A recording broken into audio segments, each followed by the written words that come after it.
الحمد لله الحمد لله رب العالمين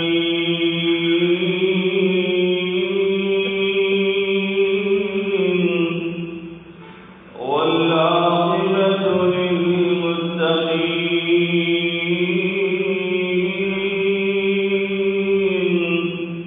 والصلاة والسلام على سيد المرسلين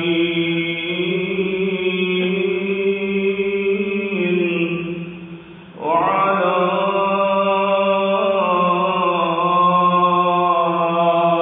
آله وصحبه أجمعين.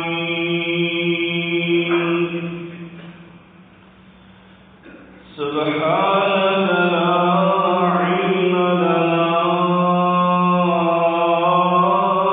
إلا ما علمتنا. سبحانك لا علم لنا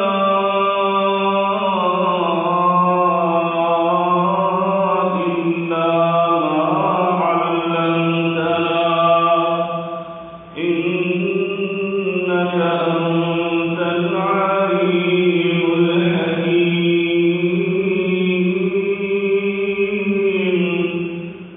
رب اشرح لي صدري ويسر لي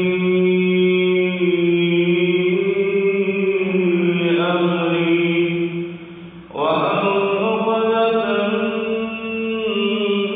لساني يفقهوا قولي.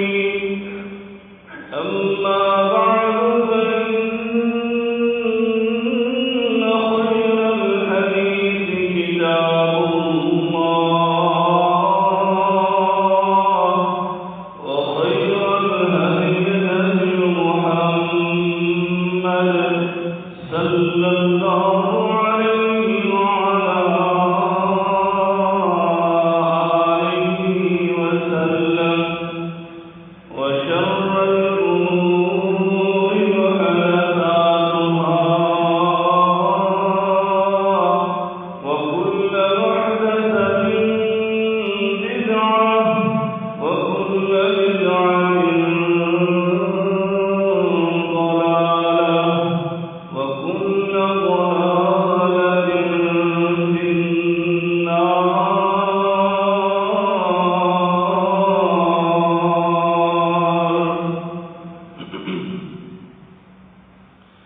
أعوذ بالله السميع العليم من الشيطان الرجيم.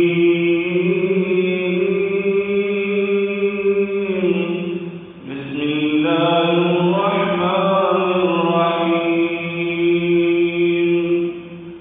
أرأيت الذي يكذب بالدين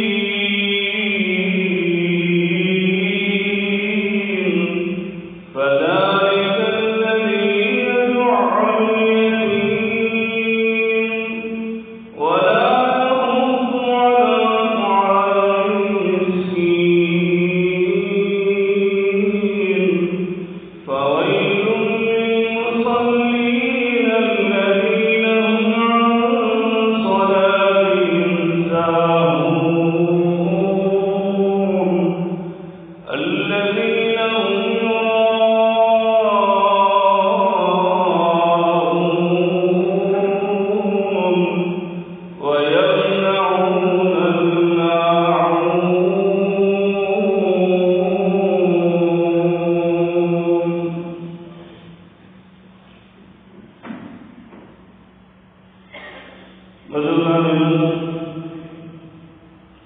برادران قابل احترام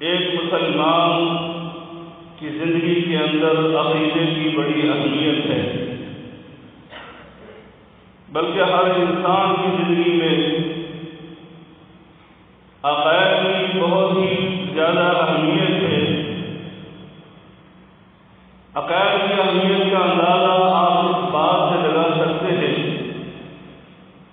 کہ اللہ احکم الحاکمین نے اپنے جتنے بھی انبیاء کرام علیہم الصلاۃ والسلام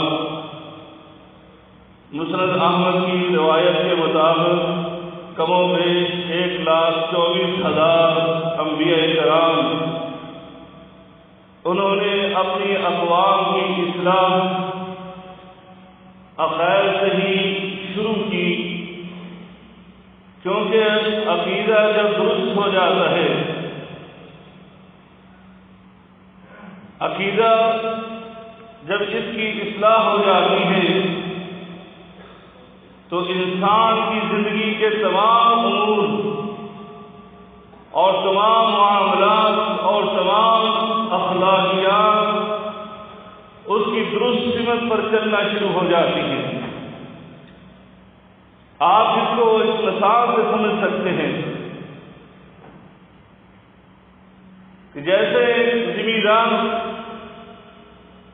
اپنی زمین کے اندر جیسا بیج ڈالتا ہے ویسی ہی وہ فصل کاٹتا ہے۔ اگر بیج عمدہ ہے تو فصل بھی عمدہ ہوگی، اور بیج چاول کا ہے تو فصل بھی چاول کی ہوگی۔ بیج گندم کا گیہوں کا ہے تو ظاہری بات ہے فصل بھی وہ گندم ہی کاٹے گا، اس کے برعکس نہیں ہو سکتا۔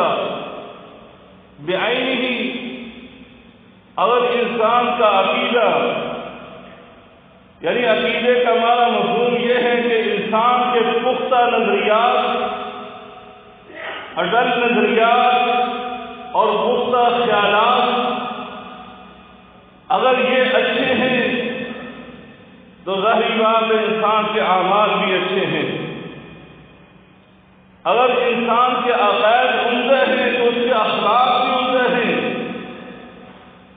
اگر انسان کے عقائد ہی برے ہیں تو پھر انسان کے اعمال اچھے نہیں ہو سکتے۔ انسان کے نظریات اور خیالات ان کے اندر انتشار ہے، خلفشار ہے، اور وہ درست نہیں ہے تو ظاہری بات ہے اس کے اعمال بھی درست نہیں ہو سکتے۔ آج قرآن مجید فرقان حمید کی جس سورہ مبارکہ کی میں نے تلاوت آپ کے سامنے کی ہے، اس کے اندر اللہ تعالی نے اسی مثال کی طرح ہمیں یہ بات سمجھائی ہے کہ اگر انسان کا عقیدہ درست ہے تو پھر اس کے اعمال بھی درست ہیں، لیکن اگر انسان کے عقیدے کے اندر کسی ایک نقطے پر بھی اس کے اندر خلل آ جائے، خرابی آ جائے، تو پھر انسان کے اندر خرابیاں ہی خرابیاں ہو جاتی ہیں۔ یہ سورۃ الماعون، یہ قرآن مجید کی سورہ مکی ہے، مکہ مکرمہ میں نازل ہونے والی صورتوں کی یہ خصوصیات ہیں کہ وہ بنیادی طور پر عقائد کو ہی بیان کرتی ہیں، اور سورۃ الماعون کے اندر ان اسلامی عقائد میں سے ایک بنیادی عقیدہ آخرت کو بیان کیا گیا ہے۔ اللہ رب العالمین نبی کریم رؤوف الرحیم صلی اللہ علیہ وسلم کو مخاطب کر کے فرماتے ہیں، ارأیت الذی یکذب بالدین، کیا آپ نے دیکھا ہے اس انسان کو یکذب بالدین کہ جس نے روز جزا کو جھٹلایا، قیامت کے دن کو اس نے جھٹلا دیا، اس کی تکذیب کی ہے، یوم جزا اور قیامت کے دن کو نہیں مانتا۔ یہ عقیدہ اتنا اہم ہے کہ اللہ رب العالمین نے سورہ البقرہ کے اندر آغاز میں ہی مومنوں کی 6 صفات بیان کرتے ہوئے اس عقیدے کو بیان کیا ہے وَهُمْ بِالْآخِرَةِ وَبِالْآخِرَةِ يُوقِنُونَ کہ مومن بندے جو ہوتے ہیں وہ آخرت پر ایمان لانے والے بلکہ اس پر یقین رکھنے والے ہوتے ہیں۔ اور میرے آقا علیہ الصلوۃ والسلام نے اس عقیدے کی اہمیت کو پیش نظر اپنے احادیث کے اندر، اپنے فرامین کے اندر بار بار آپ نے اس عقیدے کو بیان فرمایا۔ فرمایا من کان یؤمن باللہ والیوم الآخر فلیقل خیرا او لیصمت۔ فرمایا جو بندہ اللہ پر ایمان رکھتا ہے، آخرت کے دن پر یقین رکھتا ہے، اس کو چاہیے وہ جب بھی بات کرے تو اچھی بات کرے، ورنہ اپنی زبان کو وہ روک کر رکھے۔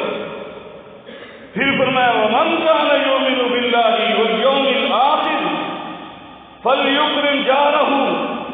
جو بندہ اللہ پر ایمان رکھتا ہے، آخرت پر اس کا یقین ہے، اس کو چاہیے اپنے پڑوسی کی عزت و احترام کرے۔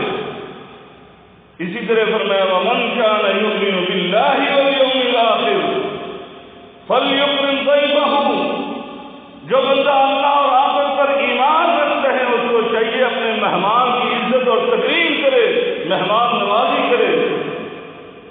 المختصر علی ھذا القیاس میرے آقا علیہ الصلوۃ والسلام نے اخلاقیات سکھانے کے لیے جب بھی آپ نے عقیدے کی بات کی تو آپ نے یہی فرمایا من کان یؤمن باللہ والیوم الآخر، یعنی کہ عقیدہ آخرت کتنا اہم ہے۔ اس لیے اللہ رب العالمین نے یہاں پر اس بندے کا تذکرہ کرتے ہوئے ارشاد فرمایا کہ آپ نے اس بندے کو دیکھے یکذب بالدین، جس نے روزے جزا کو جھٹلا دیا۔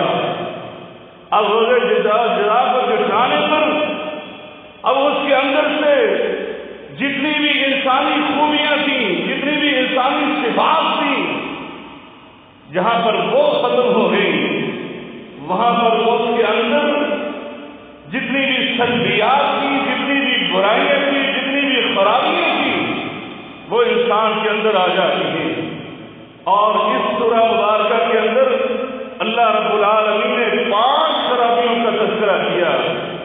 جو بندہ روزے جزا کو قیامت کے دن کو جھٹلا دیتا ہے، اس کی تکذیب کرتا ہے اور وہ یہ تسلیم نہیں کرتا کہ مرنے کے بعد مجھے دوبارہ زندہ ہونا ہے، اللہ کے سامنے کھڑے ہو کر مجھے اپنے اعمال کا حساب و کتاب دینا ہے، جواب دہی کرنی ہے، اس کو جب تک یہ یقین نہیں آتا فَمَن يَعْمَلْ مِثْقَالَ ذَرَّةٍ خَيْرًا يَرَهُ وَمَن يَعْمَلْ مِثْقَالَ ذَرَّةٍ شَرًّا يَرَهُ۔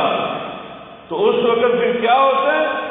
بنیادی طور پر اللہ نے اس سورت میں یہ بیان کرنا ہے کہ 5 خرابیاں اس کے اندر پیدا ہوتی ہیں، اور 5 خرابیاں ایسی ہیں کہ الحفظ والایمان، اگر ان میں سے ایک بھی خرابی پیدا ہو جائے کسی بھی انسان کے اندر تو یقین جانے پھر جنت میں وہ کبھی نہیں جا سکتا، بلکہ جہنم کا ایندھن بن جائے گا۔ میں اپنی طرف سے نہیں کہتا، بلکہ اللہ کا قرآن ارشاد فرماتا ہے، میرے آقا علیہ الصلوۃ والسلام کے فرامین اس پر دلالت کرتے ہیں۔ کیا خرابی؟ پہلی خرابی سنیے، اللہ تعالیٰ کیا فرماتے ہیں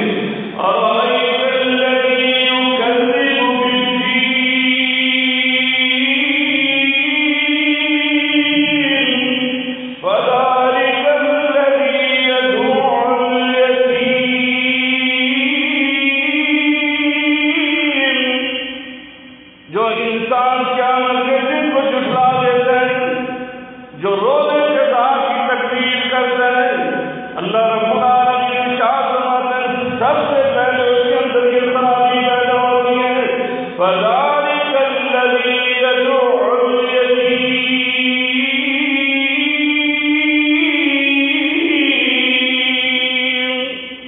یہ یتیموں کو دھکے دیتا ہے، یہ یتیموں کو دھتکارتے ہیں۔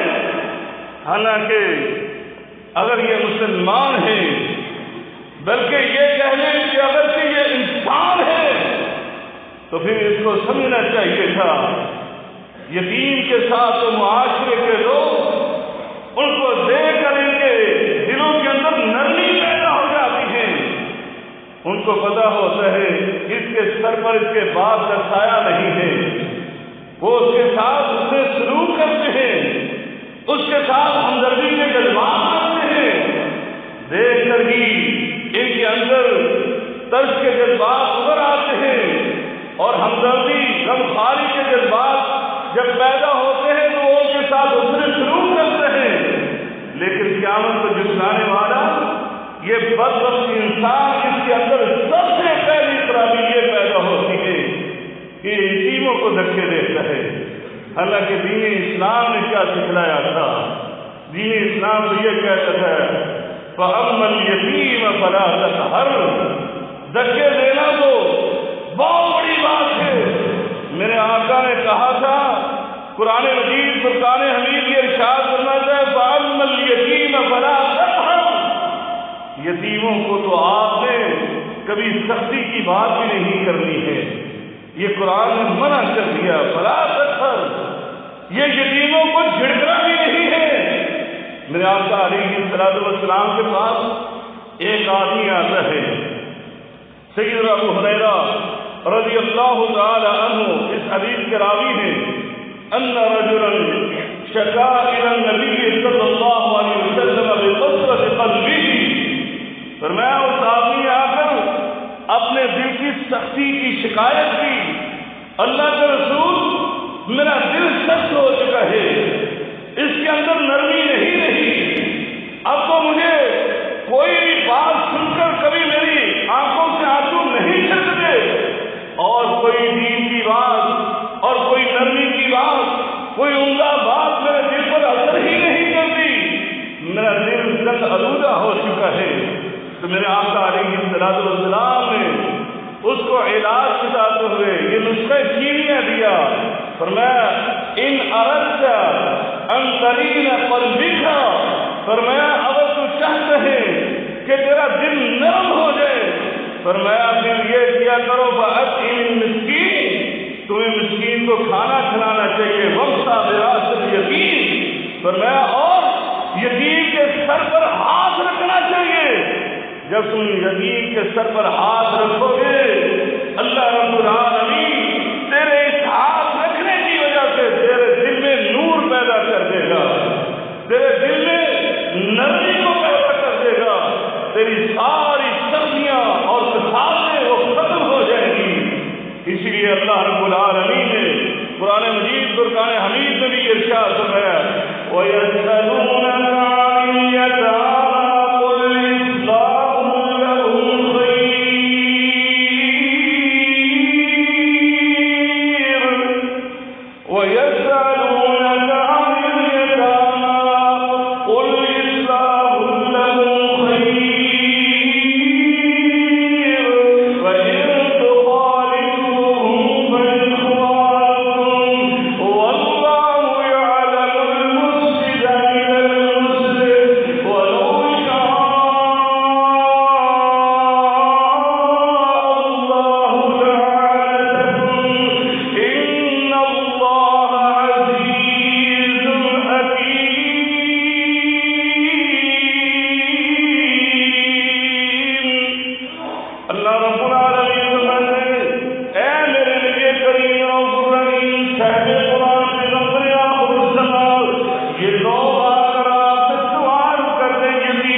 بھلائی نہیں کرنے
بلکہ فرمایا انہوں نے تو اپنے پیٹ میں جہنم کا ایندھن ڈال دیا ہے اور عنقریب یہ جہنم میں داخل ہو کر رہیں گے۔ دوستو اور بھائیو، یہ یتیم کے بارے میں اسلام نے تو ہمیں یہ تعلیم دی تھی۔ میرے آقا علیہ الصلوۃ والسلام نے فرمایا اور یتیموں کی کفالت کیا کرو۔ کویت میں بسنے والے ساتھیوں، آپ کے لیے تو اتنا آسان ہے کہ اپنے رشتے داروں میں کوئی یتیم ہے اس کی کفالت اپنے ذمے لے لو۔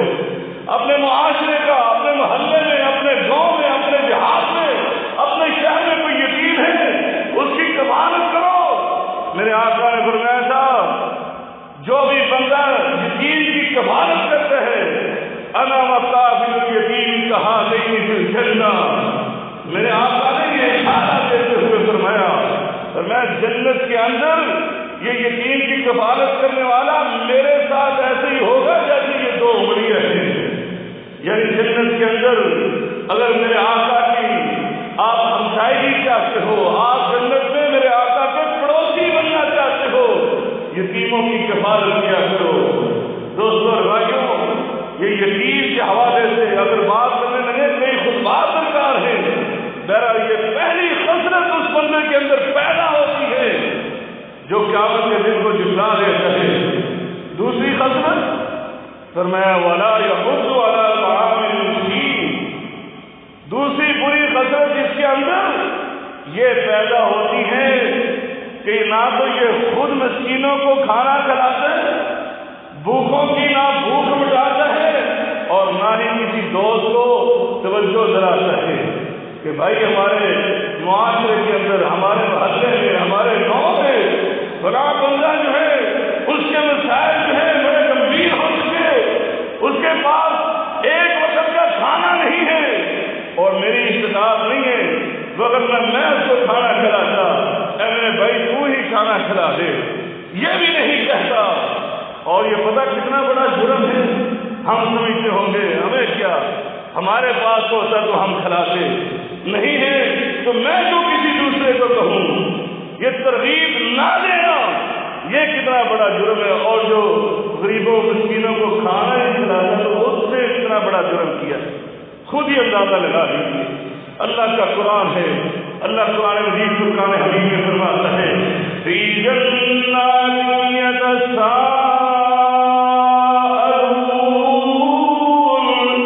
جنتی جب جنت میں چلے جائیں گے، جہنمی جہنم میں چلے جائیں گے، ایک بھی جنتی اللہ سے خواہش کریں گے اللہ ہم اپنے جہنمی بھائیوں سے بات کرنا چاہتے ہیں، ہم ان سے سوالوں جو آپ کرنا چاہتے ہیں، اللہ سارے پردے ہٹا دے گا، بات کر لو۔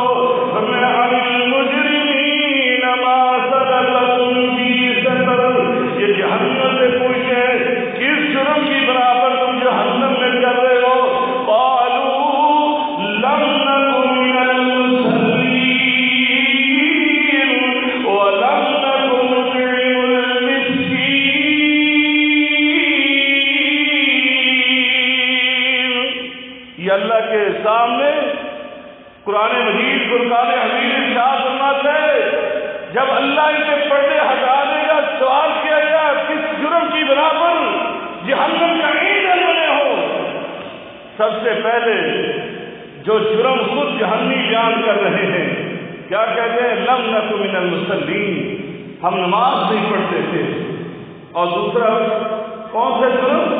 فرمایا ولم نکن نطعم المسکین، ہم مسکینوں کو کھانا نہیں کھلاتے تھے، ضرورت مندوں کی بھوک نہیں مٹاتے تھے، الٹا باتیں کرتے تھے۔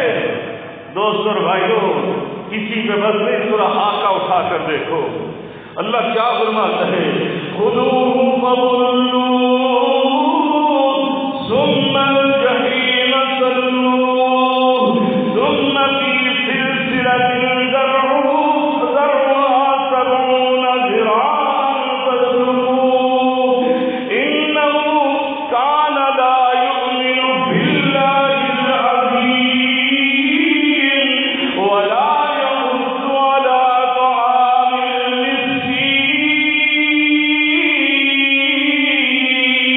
المسکین۔ جاؤ اس کی تصویر اٹھا کر دیکھنا۔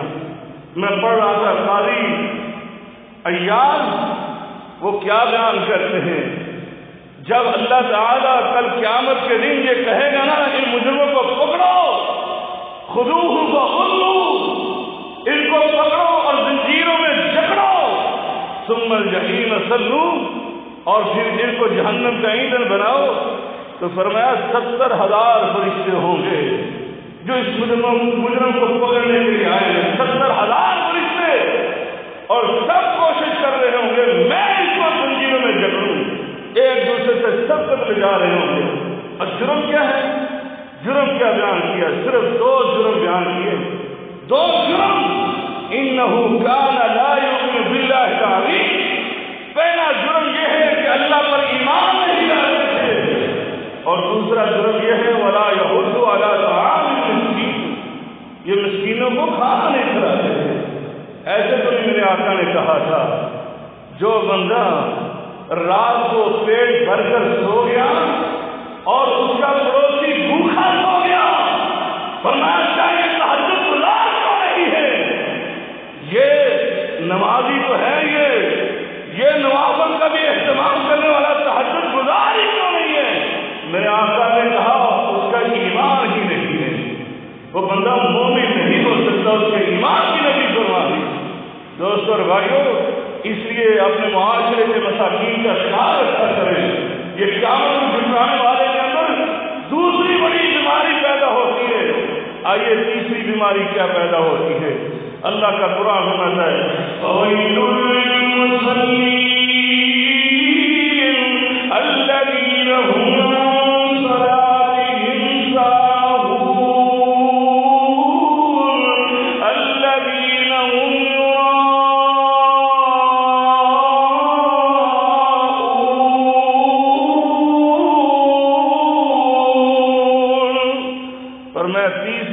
خصلت اور بیماری، بلکہ 2 بیماریاں پیدا ہوتی ہیں ایک عمل کے بارے میں، اور وہ یہ ہے کہ اسلام کا سب سے اہم ترین رکن، مسلمان بننے کے بعد جو سب سے پہلا فریضہ مسلمان پر فرض ہوتا ہے وہ نماز ہے، اور نماز کے بارے میں اس کے اندر 2 بری خصلتیں پیدا ہوتی ہیں۔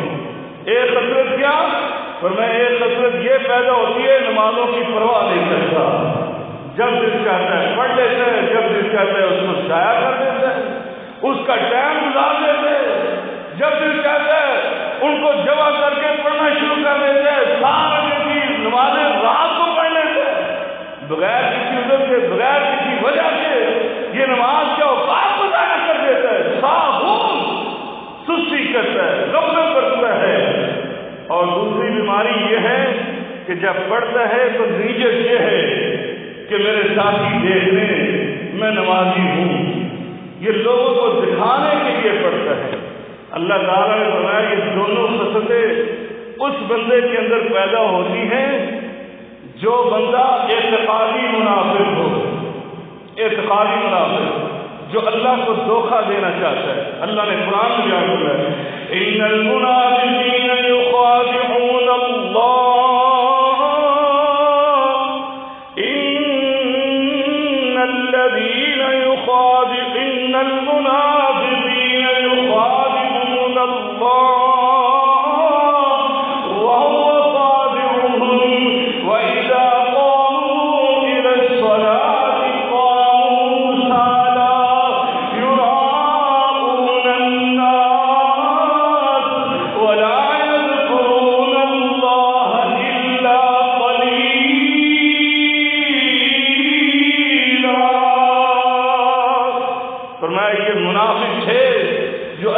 دھوکہ دیتا ہے۔ کیا کرتے؟ وَإِذَا قَامُوا إِلَى الصَّلَاةِ قَامُوا كُسَالَىٰ، نماز کے لیے کھڑا ہوتا ہے تو سستی کرتے ہو، نمازیں پڑھتے تو سستی اور کاہلی کے ساتھ، جب دل چاہے پڑھ لیتا ہے، جب دل چاہے اس کا وقت ضائع برباد کر دیتا ہے۔ اللہ اکبر۔ سیدنا انس رضی اللہ تعالیٰ عنہ نبی کریم صلی اللہ علیہ وسلم کے خادم تھے۔ کچھ ساتھیوں نے بیان کیا ہم بصرہ میں ان کے پاس گئے اور ظہر کی نماز کے پاس بعد ان کے پاس حاضر ہوئے اور ان سے باتیں کر رہے تھے، تو انہوں نے پوچھا اثر کی نماز پڑھ لی؟ کہا نہیں ابھی تو ہم نے نہیں پڑھی. کہا اٹھو پہلے نماز پڑھو. عصر کی نماز پڑھانے کے بعد کہا سمعت رسول اللہ صلی اللہ علیہ وسلم، میں نے اپنے کانوں سے نبی کریم صلی اللہ علیہ وسلم سے یہ بات سنی. فرمایا تلک الصلاۃ المنافق، تلک الصلاۃ المنافق، یہ نماز تو منافق کی ہوتی ہے. منافق ایسے نمازیں پڑھتے کیا کرتے رہتے؟ کان یرکب، فرمایا کان یجلس ویرکب الشمس، کہا کہ وہ بیٹھا رہتا ہے اور سورج کا انتظار کرتا رہتا ہے. یہ سورج جو ہے یہاں تک کہ یہ شیطان کے دو سینوں کے درمیان پہنچ جاتا ہے، زرد ہو جاتا ہے. اس وقت اٹھ کر یہ جلدی جلدی سے نماز پڑھتا ہے، جلدی جلدی سے، اور اس کے کام کو سجود کو ارکان کو بھی صحیح طرح سے ادا نہیں کرتا. تو میں یہ تو منافق کی نماز ہے. اس لیے اوقات پر نماز پڑھا کرو. یہ سیدنا انس رضی اللہ تعالیٰ عنہ نے ان کو بات کی.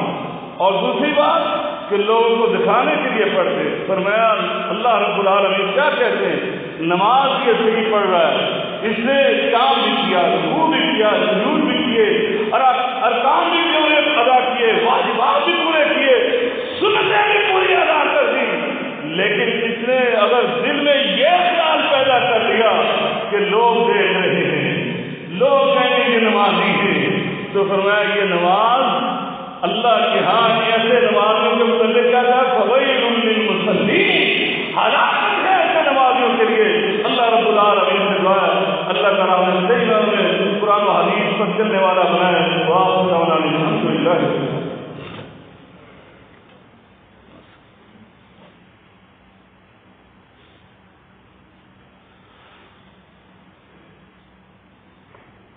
الحمد لله الحمد لله نحمده ونستعينه ونستغفره ونعوذ بالله من شرور انفسنا ومن سيئات اعمالنا من يهده الله فلا مضل له ومن يضلل فلا هادي له واشهد ان لا اله الا الله وحده لا شريك له واشهد ان محمدا عبده ورسوله.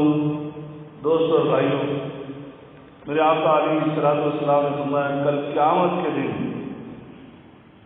یہ تو بندہ اس کا ذکر ہم کر رہے ہیں جو قیامت کے دن کو جھٹلاتا ہے. اگر یقین ہے نا تو جان لیجیے میرے آقا نے فرمایا کل قیامت کے دن بندے کے اعمال میں سے سب سے پہلے نماز کا حساب و کتاب ہوگا. اول یحاسب به العبد یوم القیامہ الصلاۃ، کل سب سے پہلے میدان کے اندر آپ کی نماز رکھی جائے گی ترازو کے اندر. میرے آقا نے فرمایا اذا صلى اگر اس کی نماز صحیح لکھی نا تو اللہ تعالیٰ اس نماز کی برکت سے اس سے ساری کمیوں کو دور کر دے. وَإِذَا فَسَدَتْ سَائِرُ الْعَمَلِ، میرے آقا نے فرمایا اگر نماز ہی خراب لکھی، اوقات سے ضائع کرتے ہوئے پڑھتا رہا، لوگوں کو دکھانے کے لیے پڑھتا رہا، اس نماز کا کوئی فائدہ ہی نہیں ہوگا. اگر یہ نماز ہی خراب نکلی تو فرمایا کہ چاہے اس کے علاوہ اس نے زمین و آسمان کے برابر بھی نیکیاں کیوں نہ کی ہو، فرمایا وہ ساری کی ساری نیکیاں کی برباد ہو جائے. کوئی نماز کے علاوہ نیکی کام نہیں آئے گی اگر نماز درست نہ ہو. اس لیے اپنی نمازوں کی اصلاح کرو. اور قیامت کے دن کو جھٹلانے والا اس کے اندر آخری اور پانچویں خصلت جو پیدا ہوتی ہے وہ یہ ہوتی ہے کہ وَيَمْنَعُونَ الْمَاعُونَ، اس کے اندر یہ خصلت بھی پیدا ہوتی ہے. بعض مفسرین ماعون کا ترجمہ یہ کیا ہے کہ زکوٰۃ ادا نہیں کرتا. ظاہری بات ہے جو بندہ نماز نہیں پڑھتا وہ زکوٰۃ بھی ادا نہیں کرتا، یہ حقیقت ہے. لیکن بعض نمازی بھی ہیں لیکن زکوٰۃ ادا نہیں کرتے تو سمجھ لیجیے ان کے لیے بھی بڑی وعید ہے.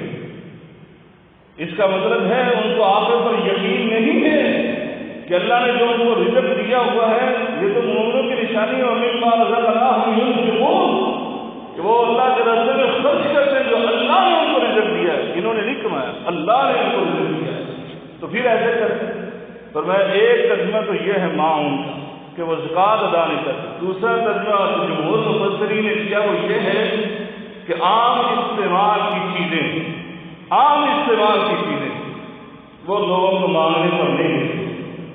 وہاں پر مفسرین نے ذکر بھی کیا، آج کل تو آگ کا ذکر نہیں ہے تو بلکہ اس کی نئی شکل ہے کہ گیس کے سلنڈر ہے، اگر کسی پڑوسی کا ختم ہو گیا وہ آپ سے مانگنے کے لیے آئے تو آپ ہم کہاں سے دے دیا آپ؟ اگر یہ معاملہ کرتا ہے تو فرمایا کہ وَيَمْنَعُونَ الْمَاءَ ان کے اندر آ جاتا ہے۔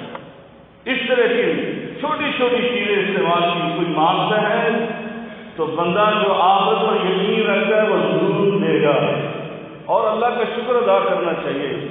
جس بندے کے پاس کوئی بندہ مانگنے کے لیے آ جائے، بعض لوگ کو اکرام کرتے تھے، ہمارے اسلام تقریر کیا کرتے تھے، عزت کیا کرتے تھے کہ یہ بندہ میرے پاس آ گیا مجھے نیکی دینے کے لیے، اور بعض ان سے سوال کرتے آپ نے اس کے اتنا احترام کیا، اتنا عظمت احترام کیا، کہا یہ چل کر نیکی دینے کے لیے آیا ہے، یہ مجھ سے چیز مانگنے کے لیے آیا ہے تو اس کا مطلب ہے یہ مجھے گھر بیٹھے ہوئے نیکی دینے کے لیے آیا ہے، تو میں اس کی عزت احترام کیوں نہ کروں؟ آج ہم منہ چھوڑتے ہیں، ہم اپنے منہ کے اوپر اور اپنے جبین کے اوپر سلمٹیں ڈال لیتے ہیں، ناگواری کا احساس کراتے ہیں۔ نہیں، ایسا نہیں ہونا چاہیے۔